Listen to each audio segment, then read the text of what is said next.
लेकिन इतना कुछ करने के बाद भी यार उनको मैथ्स में 90 प्लस नहीं आया। वो क्या क्या मिस्टेक्स होते हैं जो कि क्लास 9th और 10th के स्टूडेंट्स कर लेते हैं। जो भी बच्चे प्रिंस सर से 9th और 10th में मैथ्स पढ़ेंगे उनको 100 में 100 दिलवा के रखूंगा। और होता क्या है, खुद धुएं मुड़ जाते हैं। क्यों? लैक ऑफ प्रैक्टिस के कारण। तो सिर्फ इजी सवाल करने से काम नहीं चलेगा। वो ज्ञान किसी काम का नहीं जिसको जरूरत पड़ने पर आप इस्तेमाल करें।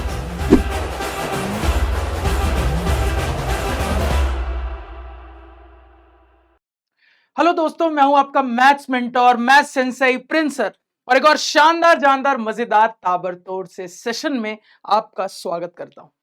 आज कुछ पढ़ाने नहीं वाला, लेकिन कुछ ऐसा बताने वाला हूं जो कि आपकी पढ़ाई को एक अलग लेवल पे, एक नेक्स्ट लेवल पे ले जाएगा। क्या बताने वाला हूं, बड़े ध्यान से सुनिएगा। तो 9th और 10th क्लास को मैथ्स पढ़ाते हुए मुझे ऑलमोस्ट 5 साल हो गए। बहुत सारे स्टूडेंट्स प्रिंस सर से पढ़ के बहुत ही अमेजिंग मार्क्स लेकर बोर्ड एग्जाम में आए। अब ये जो सालों का एक्सपीरियंस है उसमें मैंने एक चीज ऑब्जर्व की जो कि बहुत स्टूडेंट्स में कॉमन थी।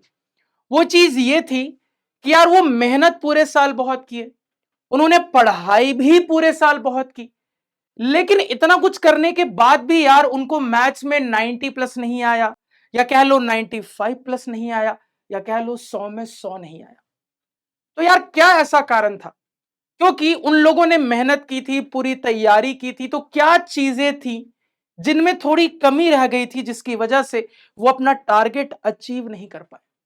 तो ये जो मेरा सालों का एक्सपीरियंस लगा है, इस सालों के एक्सपीरियंस को झोंक कर आप लोगों के लिए एक बड़ा अमेजिंग सा सेशन लेकर आया हूं, जहां पे मैं आपको बताऊंगा कि वो क्या क्या गलतियां होती हैं, वो क्या क्या मिस्टेक्स होते हैं जो कि क्लास 9th और 10th के स्टूडेंट्स कर लेते हैं जाने अनजाने में, जिनकी वजह से वो मैथ्स में बहुत तगड़े मार्क्स नहीं ला पाते। तो इन मिस्टेक्स पे बारी बारी से चर्चा करेंगे, बड़ा मजा आएगा यार, ध्यान से सुनिएगा।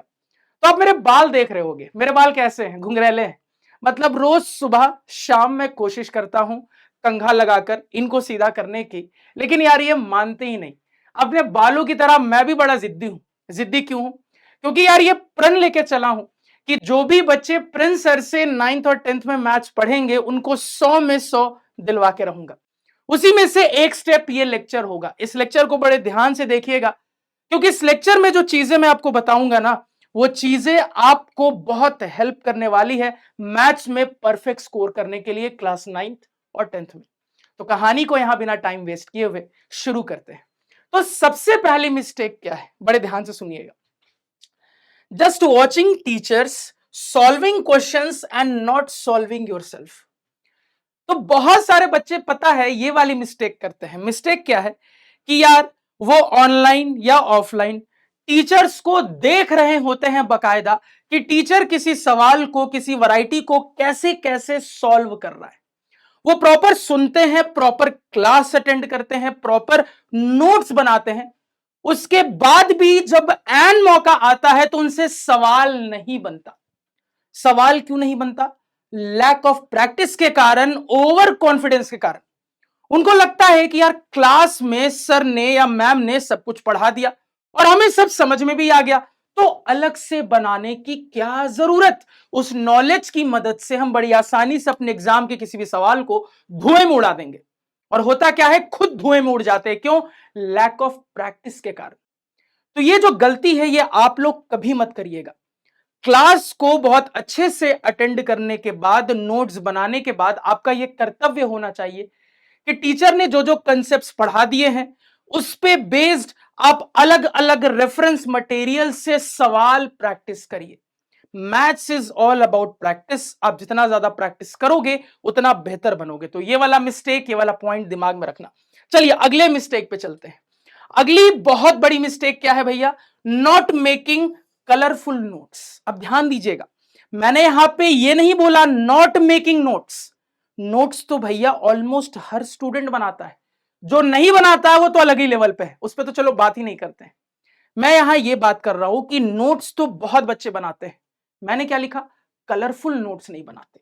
अब थोड़ा समझिएगा, सुनने में थोड़ा ऊट पटांग लगेगा, कुछ ऐसा लगेगा जो कि आपने बहुत जगह से नहीं सुना होगा, लेकिन भैया प्रूवन चीज है, बड़े ध्यान से सुनना। बचपन की बुक्स देखी है?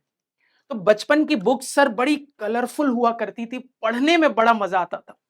लेकिन सर जैसे जैसे बड़े होते गए, बुक्स से कलर खत्म होता चला गया और हमारा पढ़ाई में इंटरेस्ट भी थोड़ा कम होता चला गया। तो जीवन में ना कलर्स का बहुत इंपॉर्टेंस है। इसी वजह से कलर्स को, अपने लाइफ को कलरफुल बनाने में हिचकिचाओ मत। तो करना क्या है कि जब तुम लोग नोट्स बनाते हो ना, तो नोट मेकिंग में ना मल्टीपल कलर के पेन्स या मल्टीपल कलर के हाइलाइटर्स यूज करने में बिल्कुल भी मत हिचकिचाओ। जैसे मान लो टीचर ने आपको किसी सवाल के लिए आंसर चेक करने के लिए कोई ट्रिक बताई, उसको हाईलाइट कर लिया किसी पर्टिकुलर कलर से, किसी पर्टिकुलर कलर के पेन से या हाइलाइटर से। सर ने कोई इंपॉर्टेंट कंसेप्ट एकदम बताया, एकदम तगड़ा कंसेप्ट बताया, उसको हाईलाइट कर लिया। तो जो भी एकदम काम की चीजें होती है ना नोट्स को, उसको एकदम कलरफुल तरीके से ना हाईलाइट जरूर करिए। सुनने में थोड़ा बचकाना लगेगा, लेकिन भैया जी प्रूवन पॉइंट है।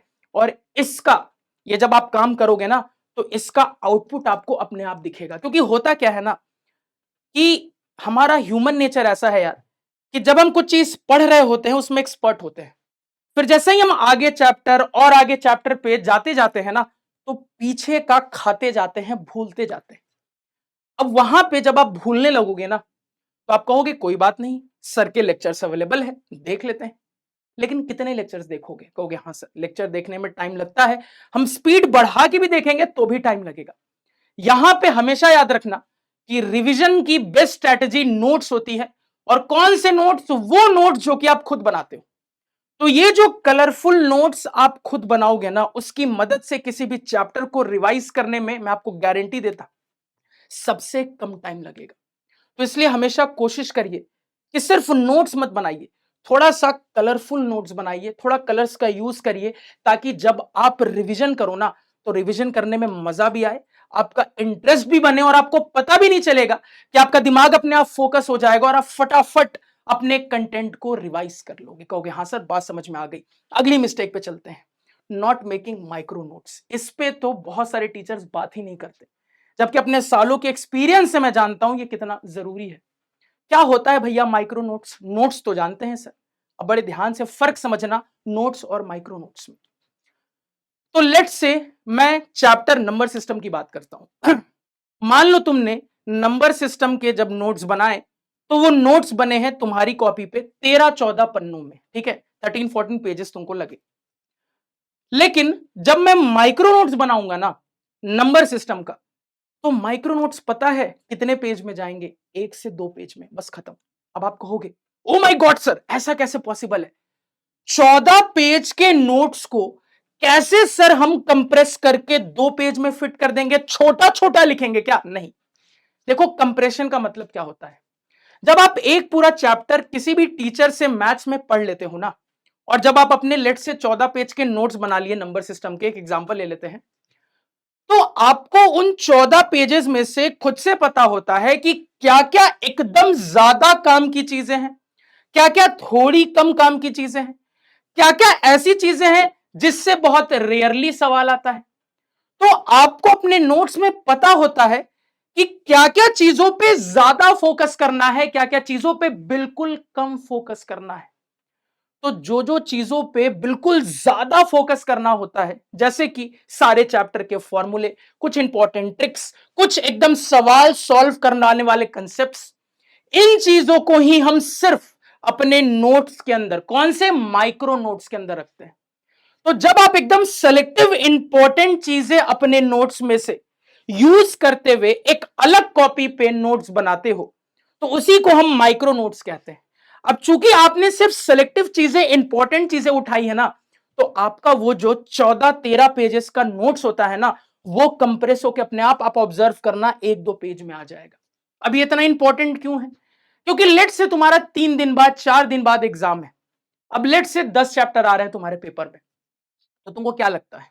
एक एवरेज मान लेते हैं, लेट से 12 पेजेस का हर चैप्टर का ऑन एवरेज आपका नोट्स है, तो 10 चैप्टर यानी 120 पेज हो गए।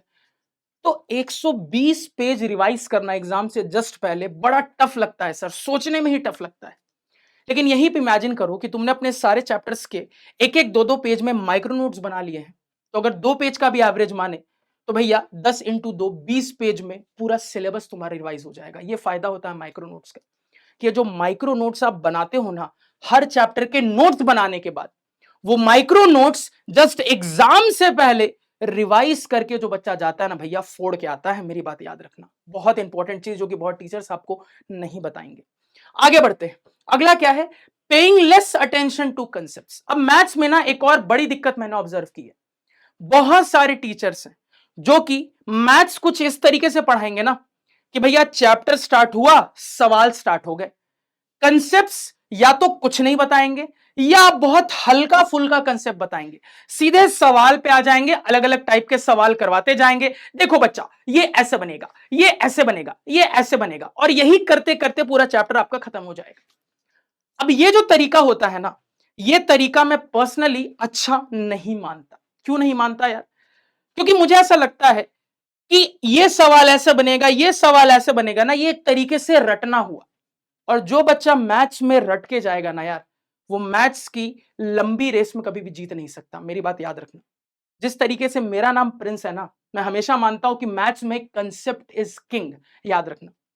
तो हमेशा आप अपने चैप्टर के ना कंसेप्ट बिल्डिंग पे बहुत फोकस करिएगा, और मैं इसी तरीके से आपको मैथ्स पढ़ाता हूं कि आपके कंसेप्ट बिल्डिंग पे फोकस करो। क्योंकि जब आप एक चैप्टर के कंसेप्ट्स को ढंग से बिल्ड करते हो ना, अपने टीचर की बात को ध्यान से सुनते हो ना, तो भैया उस कंसेप्ट को कनेक्ट करते हुए उस कंसेप्ट से रिलेटेड कितना भी टेढ़ा सवाल आ जाए, कितना भी अजीब सा सवाल आ जाए, चूंकि आपने कंसेप्ट पे कमांड किया ना, आप उस सवाल को धुएं में उड़ा दोगे। तो मेरी ये बात 9th 10th के बच्चे मैथ्स में हमेशा याद रखना। क्या? Concept is king. जो बच्चा चैप्टर के कंसेप्ट्स पे पूरा अच्छे से फोकस बना के चलेगा ना, वो उन कंसेप्ट से रिलेटेड खुद से ही किसी भी सवाल को धुएं में उड़ा देगा। तो हमेशा कंसेप्ट्स पे ज्यादा फोकस करिए, कंसेप्ट्स अच्छे से हर चैप्टर के समझिए। वो समझ लोगे ना, अलग अलग टाइप के सवाल आपसे दनादन बनेंगे। चलिए आगे बढ़ जाते हैं यार, अगले मिस्टेक पे चलते हैं। अगला मिस्टेक क्या है? तो भैया इंप्रूविंग क्रिटिकल थिंकिंग।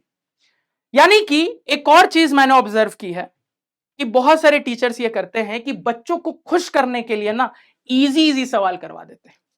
इजी सवाल करवाना बुरी बात नहीं है। इजी सवाल करने से आप में कॉन्फिडेंस आता है, बात बिल्कुल सही है। लेकिन क्या आपके एग्जाम में सिर्फ इजी सवाल आएंगे? आपका जवाब आपको पता होगा, नहीं सर। हमारे एग्जाम में सर थोड़े से मीडियम लेवल के भी सवाल आएंगे, सर थोड़े से हार्ड लेवल के भी सवाल आएंगे। तो सिर्फ इजी सवाल करने से काम नहीं चलेगा। आपको हर कंसेप्ट से रिलेटेड बढ़िया बढ़िया टाइप के भी कुछ सवाल जरूर करने चाहिए। और मुझे ऐसा पर्सनली लगता है कि जिस भी टीचर से आप मैथ्स पढ़ो भैया, उस टीचर में यह क्वालिटी होनी चाहिए कि वो आपको हर कंसेप्ट को समझाने के बाद थोड़े बढ़िया लेवल के सवाल जरूर करवाए। ऐसे सवाल जरूर करवाए जिसको समझने के लिए आपके दिमाग पे थोड़ा जोर पड़े। उस समय तो दिमाग पे जोर पड़ेगा, थोड़ा अजीब लगेगा, ऐसा लगेगा यार पता नहीं कैसा मास्टर है, इतना टेढ़ा सवाल क्यों ही करवा रहा है, ये पेपर में आएगा नहीं आएगा पता नहीं, फिर भी पता नहीं क्यों ये मास्टर हमें इतना परेशान कर रहा है, ये फील होगा यार। लेकिन याद रखना, ये जो सवाल आप करोगे ना, ये करेले की तरह होंगे। उस समय तो करवे रहेंगे, लेकिन आपकी सेहत को अच्छा रखेंगे एग्जाम के लिए। क्योंकि ये जो टफ लेवल के सवाल आप हर कंसेप्ट के बाद करते हो ना, ये आपके माइंड पे जो प्रेशर बनाता है, आपके क्रिटिकल थिंकिंग को ये इंप्रूव करता है। और क्रिटिकल थिंकिंग की इंप्रूवमेंट आपके ग्रोथ के लिए बहुत जरूरी है। क्योंकि याद रखना, ये जो 9th and 10th में आप इन सवालों के थ्रू अपनी क्रिटिकल थिंकिंग बिल्ड करोगे ना, ये आपको मैथ्स में अच्छे सवाल बोर्ड एग्जाम में बनाने में तो हेल्प करेगा ही, इनफैक्ट 9th में भी हेल्प करेगा। क्योंकि देखो, जो आपका पेपर सेट होता है ना एग्जाम का, उसमें कोई जरूरी नहीं है कि हर सवाल वो आए जो कि आप पढ़ के गए हो। क्योंकि हमेशा कुछ सेट्स में आपको कुछ नए टाइप के सवाल मिलेंगे। अब जो भी बच्चा अपने क्रिटिकल थिंकिंग पे काम करके नहीं आया है, वो सवाल को ना चाहते हुए भी छोड़ देगा।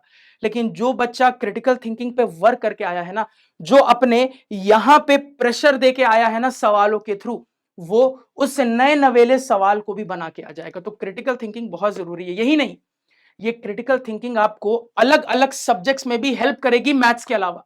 यानी ये जो आप प्रेशर में अपने दिमाग को रख के ग्रो कर रहे हो ना, ये आपको अलग अलग दूसरे सब्जेक्ट्स में भी एडवांटेज देगा। यही नहीं, इसके अलावा एक थर्ड पॉइंट भी है, इसका फायदा भी एक और है सर। क्या फायदा है? तो इसका एक और फायदा कुल मिला के ये है कि फाइनली जब आप 11th-12th की जर्नी में जाओगे ना और आप सोचोगे कि मुझे साइंस स्ट्रीम लेके पढ़ना है, चाहे पीसीएम हो या पीसीबी हो, तो वहां पे आपको पता है कि जो सवालों का लेवल होता है वो बहुत बढ़िया होता है। वो ऐसे सवाल होते हैं जो कि आपके दिमाग पे जोर देते हैं। तो अगर आपके दिमाग को पहले से जोर झेलने की प्रैक्टिस होगी ना, तो आप वहां पे बहुत बेहतर करोगे। तो भैया अपने क्रिटिकल थिंकिंग पे काम जरूर करिए। जब टफ लेवल के सवाल आपको टीचर करवाएं तो ये कभी मत सोचिए, ये डाउट में मत रहिए कि यार ये तो इतना टफ है, ये पता नहीं एग्जाम में आएगा कि नहीं आएगा, बेकार ही सर करवा रहे हैं। उसको आप एकदम हैप्पीली एक्सेप्ट करते हुए प्रैक्टिस करिए, क्योंकि आपको पता भी नहीं चलेगा और आपका दिमाग बहुत ज्यादा सेशन के एंड तक ग्रो कर जाएगा। चलिए आगे बढ़ते हैं। अगला पॉइंट क्या है? अगला पॉइंट क्या है यार? तो अगले पॉइंट पे फोकस करते हैं। अगला पॉइंट है not practicing calculation every day. Not practicing calculation every day. अब इस पॉइंट को थोड़ा सा ध्यान से सुनना, बड़ा इंटरेस्टिंग पॉइंट है। बहुत कम टीचर्स इसके बारे में बात करते हैं। मतलब मैंने देखा है बहुत सारे टीचर्स को पढ़ाते हुए भी कि जब किसी सवाल में बड़ी कैलकुलेशन आ रही है ना, तो क्या करेंगे, या तो कैलकुलेशन करेंगे नहीं, सीधे आंसर लिख के आपको बोल देंगे कि यार ये तो तुम भी कर सकते हो, यार इजी कैलकुलेशन है कर लेना। या फिर वो क्या करेंगे, कैलकुलेशन आधा छोड़ के कह देंगे कि भैया जी इजी कैलकुलेशन है कर लेना। मुझे ना ये बड़ा बेकार लगता है, कि मुझे ऐसा हमेशा लगता है कि एक स्टूडेंट अपने टीचर से ही सीखता है। तो जब उसका टीचर ही ये करेगा तो स्टूडेंट को भी लगेगा यार कि जब सर इतना कैलकुलेशन पे ध्यान नहीं देते यार, तो हम क्यों ही दें। और यही आपकी सबसे बड़ी गलती होगी, क्योंकि अपने इन 5 सालों के एक्सपीरियंस में मैंने यही सीखा है कि अच्छे अच्छे बच्चे 100 नहीं ला पाते, वो 90 लाते हैं, 92 लाते हैं, 100 नहीं ला पाते। क्यों नहीं ला पाते? क्योंकि अपनी कैलकुलेशन को इंपॉर्टेंस कभी दी ही नहीं उन्होंने, रोज कैलकुलेशन की थोड़ी थोड़ी प्रैक्टिस की ही नहीं उन्होंने। इसे होता क्या है कि जब एग्जाम के प्रेशर में आप होते हो, जब टाइम बाउंडेड एग्जाम दे रहे होते हो, तो वहां जब कोई खतरनाक कैलकुलेशन आती है, तो या तो आपका दिल दहल जाएगा और आप कैलकुलेशन मिस्टेक कर दोगे, आपको पता भी नहीं चलेगा, या फिर आप कैलकुलेशन में बहुत ज्यादा टाइम लगा दोगे जिससे हो सकता है आपका सवाल छूट जाए। तो एक बहुत छोटा सा लेकिन बड़ा इंपॉर्टेंट पॉइंट है जिस पर बहुत टीचर्स बात नहीं करते, इसकी इंपॉर्टेंस आपको समझना जरूरी है। हर बच्चे को, चाहे वो 9th में हो या 10th में हो, रोज, ध्यान से सुनना, 15 से 20 मिनट कैलकुलेशन की प्रैक्टिस जरूर करनी है। सोने से पहले कर लो या सुबह उठ के कर लो, कभी भी टाइम मिले, लेकिन रोज 15 से 20 मिनट फिक्स कर लो जहां पे कैलकुलेशन प्रैक्टिस करोगे। अब तुम हंस के कहोगे कि सर कैलकुलेशन प्रैक्टिस कैसे करेंगे? है तरीका। आपके मैथ्स में एक ऐसा चैप्टर है जो कि कैलकुलेशन पे बहुत फोकस करता है, और वो चैप्टर है वॉल्यूम एंड सरफेस एरिया। पता है सभी को कि हाँ सर, इस चैप्टर में तो बहुत बड़े बड़े खतरनाक टाइप के कैलकुलेशंस होते हैं। बिल्कुल। या फिर ऐसा चैप्टर हाइट एंड डिस्टेंस है? कहोगे हाँ सर जी, बिल्कुल सही बात है। ठीक है, अब ध्यान से मेरी बात सुनना कि ये जो चैप्टर्स हैं, आप क्या करोगे, ये जो 15-20 मिनट की मैं बात कर रहा हूं, इसमें आप इन चैप्टर्स के ना बस कैलकुलेशन का पार्ट उठाना, सिर्फ कैलकुलेशन का। जैसे अभी लेट से तुमने नहीं पढ़ा है, कोई बात नहीं, अपना बुक खोलोगे, एक बड़ी सी कैलकुलेशन का बस पार्ट उठाना और बस उस पार्ट को प्रैक्टिस करना है। तो 15-20 मिनट में लेट से तुमने 3-4 कैलकुलेशन रोज प्रैक्टिस करने की आदत लगाई। अब जब आप ये आदत लगाओगे ना, तो धीरे धीरे धीरे धीरे आपको पता भी नहीं चलेगा, आपकी कैलकुलेशन बड़ी फास्ट हो जाएगी। जहां पे कैलकुलेशन के कारण हो सकता है एक बच्चा एक सवाल को बनाने में 5 मिनट लगा दे, आप 3 मिनट में ही बना लोगे। तो ये पॉइंट अल्ट्रा इंपॉर्टेंट है, एकदम बहुत ज्यादा इंपॉर्टेंट है। इस पे जल्दी कोई बात नहीं करता, लेकिन मैं अपने पर्सनल एक्सपीरियंस से, सालों के एक्सपीरियंस से जानता हूं कि ये पॉइंट कितना ज्यादा जरूरी है। Keep this in mind. अगले पॉइंट पे चलते हैं। Not giving attention to answer presentation. एक कहावत है यार, वो ज्ञान किसी काम का नहीं जिसको जरूरत पड़ने पे आप इस्तेमाल ना कर सको। हमेशा याद रखना, आप कितने भी बड़ी ज्ञानी हो, आप कितने भी नॉलेज को गेन कर चुके हो, अच्छे से पढ़ाई कर चुके हो, सब जानते हो, लेकिन जरूरत पड़ने पे यानी कि एग्जाम आने पे अगर आप उस ज्ञान को ढंग से प्रस्तुत ना कर पाओ अपने एग्जामिनर के सामने, तो उस ज्ञान का कोई मतलब नहीं रह जाता। कहोगे हाँ सर बात तो सही है। तो अपने ज्ञान को प्रस्तुत करना एक बहुत बड़ा गुण है जो कि एज अ स्टूडेंट आपके अंदर होना चाहिए, यानी कि आंसर प्रेजेंटेशन। कि सर आंसर प्रेजेंट कैसे करते हैं, ये एक बहुत बड़ी कला है और ये कला मैं आपको सिखाऊंगा। अगर आपको इसी तरीके की एक वीडियो आंसर प्रेजेंटेशन पे चाहिए ना, तो मुझे आप कमेंट सेक्शन में जरूर बताना, मैं एक ऐसी वीडियो आपके लिए जरूर लेकर आऊंगा।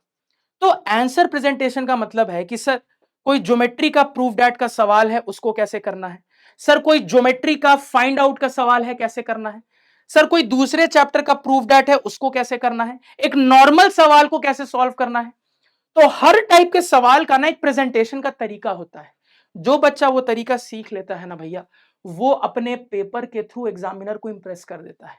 क्योंकि पता है एग्जामिनर को मैथ्स के पेपर में इंप्रेस करने का फायदा क्या है। फायदा सबसे बड़ा ये है ना कि वो आपकी छोटी गलती को नजरअंदाज कर देगा। मजाक नहीं कर रहा हूं। जब आप अपने प्रेजेंटेशन के थ्रू एग्जामिनर का मूड खुश कर देते हो ना, क्योंकि होता क्या है ना, एग्जामिनर के पास जो 10 कॉपी एक एवरेज मानते हैं, हर 10 कॉपी में 6-7 कॉपी में ना बड़े बेकार प्रेजेंटेशन होते हैं, तो फ्रस्ट्रेट हो जाता है एग्जामिनर चेक करते करते। तो जब अचानक से एक ऐसी कॉपी उसके सामने खुलती है जिसमें इतना प्यारा प्रेजेंटेशन दिखता है, यार उसका मन गदगद हो जाता है। वो कहता है यार इस बच्चे को तो नंबर मिलने ही चाहिए। तो अगर कोई हल्की फुल्की मिस्टेक भी करोगे ना, तो भैया वो खुद से ही तुमको नंबर पूरे देके आगे बढ़ जाएगा। तो अच्छे प्रेजेंटेशन का बहुत फायदा है, इस पे आपको हमेशा ध्यान देना है। आगे बढ़ते हैं। अगला पॉइंट क्या है यार, अगला पॉइंट है not giving mock test time to time. अब ये भी एक बहुत जरूरी गुण है जो कि आपके अंदर होना चाहिए as a 9th and 10th students. क्या पढ़ सब रहे हो, आपको आता भी सब है, लेकिन पता है क्या होगा, जब आप एग्जाम में बैठोगे और जब आप पेपर स्कैन कर रहे होगे, तो आपको दिखेगा ये भी आता है, ये भी आता है, ये भी आता है, यस। लेकिन जो टाइम लिमिट आपकी रहेगी ना, उसमें आपके पूरे सवाल हो ही नहीं पाएंगे। आपसे सवाल छूट जाएंगे या हड़बड़ी में आपसे सवाल गलत हो जाएंगे। आप कहोगे सर ऐसा क्यों हुआ? तो ऐसा इसलिए हुआ क्योंकि ज्ञान तो तुम्हारे पास पूरा था, लेकिन उस ज्ञान को एक समय के अंदर कैसे संजोना है यह आपको नहीं आता था। यानी हमेशा प्रैक्टिस के बाद टाइम टू टाइम, अब ये टाइम टू टाइम हो सकता है हर 7 दिन पे आप करो, या हर 15 दिन पे करो, हर 1 महीने पे करो, लेकिन आपको ना एक टाइम बाउंड टेस्ट बहुत देना है। देखो मैंने टेस्ट नहीं बोला, टाइम बाउंड टेस्ट बोला। बहुत सारे बच्चे टेस्ट कैसे देते हैं कि भैया कोई टेस्ट उठा लिया, कोई सैंपल पेपर उठा लिया, कोई मॉक टेस्ट उठा लिया, उस टेस्ट में लेट से 20 सवाल हैं, तो सुबह 5 सवाल किए, फिर थोड़ा सा अंगड़ाई ली, थोड़ा सो लिए, फिर उठ के 5 सवाल किए, फिर शाम में 5 सवाल किए, रात में सोने से पहले 5 सवाल किए। ऐसे टेस्ट नहीं दिया जाता है। टेस्ट का मतलब एक टाइम बाउंड टेस्ट होना चाहिए, कि एक फिक्स टाइम होना चाहिए कि ठीक है ये जो 20 सवाल है, ये 20 सवाल मुझे 2 घंटे में करने हैं, तो उस 2 घंटे मुझे एकदम चुपचाप बैठना है अच्छे से पानी वानी लेके, और 2 घंटे में ही फिनिश करना है। तो टाइम बाउंड टेस्ट बहुत जरूरी है, क्योंकि अगर आप टाइम बाउंड टेस्ट की प्रैक्टिस रखिएगा ना, तो आपके दिमाग को एग्जाम में प्रेशर झेलना आ जाएगा। आप कभी भी एग्जाम में सवाल छोड़ के नहीं आओगे। क्योंकि पता है जीवन का एक दुख है। क्या दुख है? कि सर पेपर में गए, सवाल नहीं आता था, नहीं बना। इससे एक ज्यादा बड़ा दुख है, कहीं ज्यादा बड़ा दुख है, कि सर हर सवाल आता था, उसके बाद भी सवाल नहीं बना। क्यों सर? टाइम मैनेज नहीं कर पाए। इसलिए टाइम बाउंड टेस्ट जरूर देते रहिए, इससे आप टाइम मैनेजमेंट सीखोगे, और कभी भी किसी भी पेपर में आप सवाल छोड़ के नहीं आओगे, इसकी गारंटी रही। अगले पॉइंट पे चलते हैं। अगला पॉइंट क्या है यार? अगला पॉइंट है maintaining neat hand writing in answer presentation. अब देखो, नीट हैंड राइटिंग और गुड हैंड राइटिंग में ना बड़ा फर्क है। गुड हैंडराइटिंग का मतलब होता है एकदम सजा सजा के प्यार से लिखना। नीट हैंडराइटिंग का मतलब है साफ सुथरा लिखना। तो ये मत समझना कि प्रिंस सर आपको कह रहे हैं कि यार हम तो सजा सजा के लिखे, क्योंकि सर अगर इतना सजाने जाएंगे ना, तो सजा हो जाएगी, एग्जाम में सवाल ही छूट जाएंगे। सजा सजा के लिखने नहीं कह रहा, नीटली लिखने कह रहा हूं, साफ सुथरा लिखने कह रहा हूं।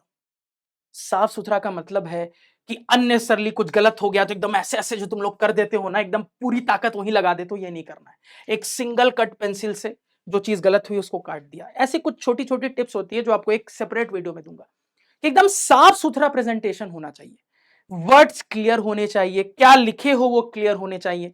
मिस्टेक्स कोशिश करना कि अपने आंसर में कम से कम हो, अगर हो गई है तो ऐसे नहीं करना है, यहां पे रंगोली नहीं बनानी है, एक सिंगल पेंसिल के कट से उस मिस्टेक को हटाना है। तो ये कुछ कुछ टिप्स है जो कि आपको दिमाग में रखने हैं, कि आपको सजा के नहीं लिखना है अपनी कॉपी मैथ्स में, आपको बस साफ सुथरा लिखना है। ये ध्यान रखना, साफ सुथरा लिखने में ना टाइम नहीं जाता है। सजा के लिखने में टाइम जाता है, साफ सुथरा लिखने में टाइम नहीं जाता है। साफ सुथरा लिखने की, नीट हैंडराइटिंग रखने की आदत डालिए, नीट प्रेजेंटेशन रखने की अपने कॉपी में आदत डालिए।